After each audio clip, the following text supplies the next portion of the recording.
Hello everybody, welcome back to our Reset Info channel. In today's video, I'll show you how to easily set up the Bluetooth on your XPeng P7 Plus.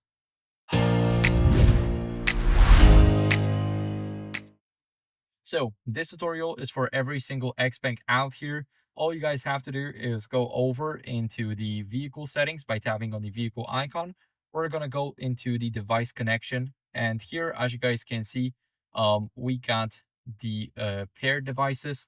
Now, what are we gonna do is we're gonna go to the Bluetooth settings on our own phone, and once we do that, we will simply have a lot of choices. Now, we want to choose the XPeng motor, and once I choose this, as you guys can see, it should pop up here. We're gonna click pair, and as you guys can see, now we got the pairing request. We're gonna click on pair here, and we can allow contacts and favorite syncs.